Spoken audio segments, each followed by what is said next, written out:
Welcome back to Oba's Trending Gist. Today we are diving deep into a conversation that has set ripples across Nigeria and beyond. Former Secretary to the Government of the Federation, Babachir Lawal, speaking on Channels Television's Politics Today. With Seun Okinbaloye, the topic, Donald Trump's controversial suggestion of military intervention over alleged Christian genocide in Nigeria.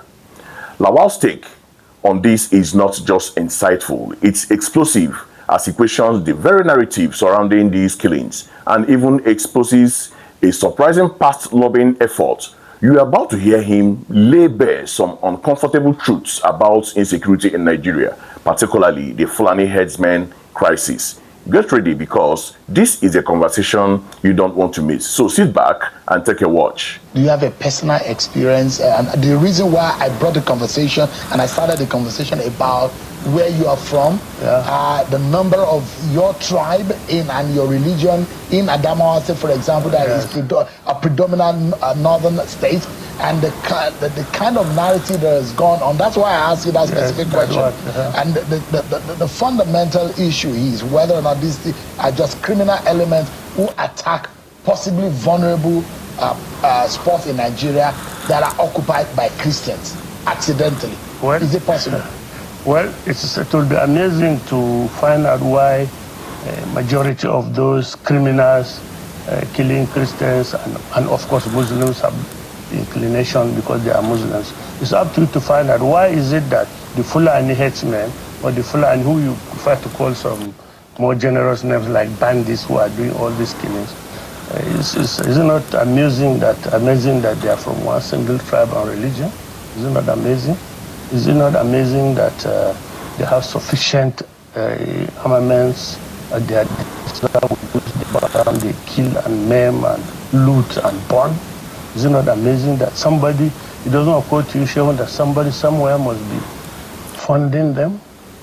You're saying that this is an orchestrated because act the resources at their disposal is so enormous that sometimes they are better, I mean, all the time they are better armed than the soldiers. All we don't have these days is maybe they are yet to acquire helicopters and bombers. But I mean, we do hear now these days that they now also use drones. Now, if it is just a primitive, uneducated, bush-living Fulani man that decides to do this, how does he get the knowledge? You have painted a whole tribe, a Fulani tribe. They don't call their own people to order.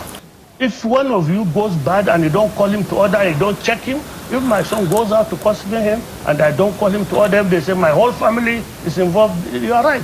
So are you saying Trump is right?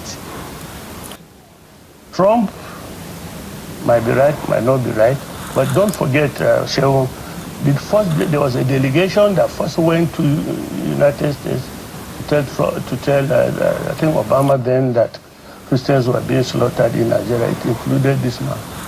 Which man? The president. That APC delegation. I saw the picture. Buhari was there. Amechi was there. I think he was the one even sitting close to the president, where they went to lobby the Americans that the Goodluck Jonathan government was carrying out genocide in Nigeria. So these are the issues that beat your mind. They go there themselves and say it does happen. They come back and when we say it happened, they say no, it doesn't happen anymore because we are in government. And look, the issue is this. Forget about whether there's genocide or not in Nigeria. The issue is that guarantee or security of life and our property. That is it. That's all we want from government. That was Babachir Lawal, a former top-ranking official, speaking with a candor that is both rare and incredibly revealing. Let us unpack what he just said, because his statements carries significant weight and opens up several critical discussions. Firstly, Lawal outright dismisses the simplistic narrative that the widespread killings of Christians and indeed Muslims in various parts of Nigeria are merely the act of criminal elements. He pointedly questions why these criminals seem to belong predominantly to one tribe and one religion, that is the Fulani. This is a direct challenge to the government's often repeated stance, suggesting there's more to these attacks than uncoordinated criminality. His argument gains even more traction when he highlights the sophistication of the attackers. He mentioned their access to enormous resources and armaments, stating that they are better armed than the soldiers. This isn't a new accusation, but coming from someone who has been at the helm of power, it demands serious attention.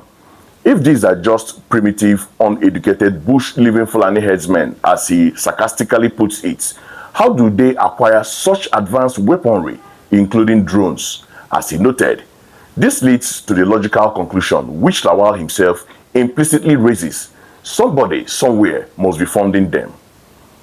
This points to a deeper, more organized and possibly state-supported or state-tolerated network behind the violence. The idea of an orchestrated act becomes increasingly plausible under his scrutiny. Now, for the truly astonishing revelation, Lawal recounts a delegation which he was part of that went to the United States during Goodluck Jonathan's administration. This delegation comprises prominent members of the then opposition APC, including the current president, that's Bola Tinubu, Buhari, and Lawal himself, lobbied the American government, specifically the Obama administration, claiming that the Jonathan government was carrying out genocide against Christians in Nigeria.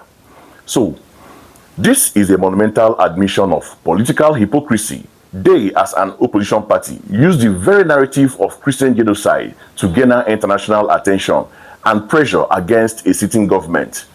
Yet, now that they are in power, facing similar accusations and the undeniable bloodshed, the narrative shifts dramatically. Lawal highlights this irony perfectly. They go there themselves and say it does happen.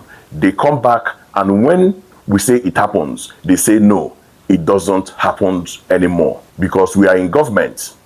This encapsulates a deeply cynical political game where human lives and suffering becomes bargaining chips for power. His critique of the Fulani leadership is also sharp. He questions why they don't call their own people to order. He drew a poignant parallel, asking, if my son goes out to cause trouble and I don't call him to order, if they say my whole family is involved, you are right. This directly implicates the broader Fulani community, especially its leadership, in either tactic approval or a failure to exert influence over rogue elements within their fold.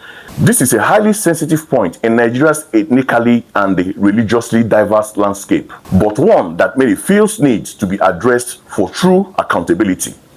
Ultimately, Babachir Lawal distills the entire complex issue into a simple fundamental demand: guarantee our security of life and property. That is it. That's what we want from government.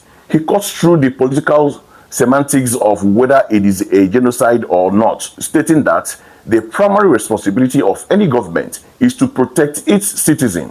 So, from my perspective, here at Obas Trending Gist, Lawal's comments are a stark indictment of Nigerians' political class and their approach to critical national issues.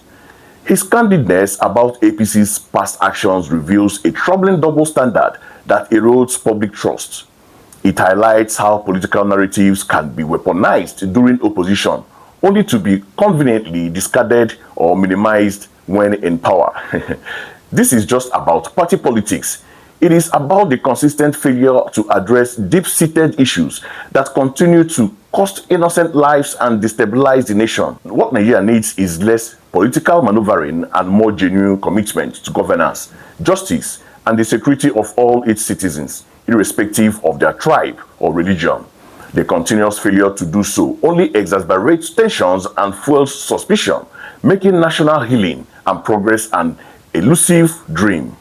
So there you have it, a powerful and eye-opening conversation with Babachir Lawal. His insight challenge us to look beyond superficial explanation and demand real accountability for our leaders. What are your thoughts on this revelation? Do you agree with his assessments? Let me know in the comments below. Don't forget to like this video, share it with your friends, and subscribe to Obas Trending Gist for more incisive analysis and trending conversations. Until next time, stay informed and stay safe.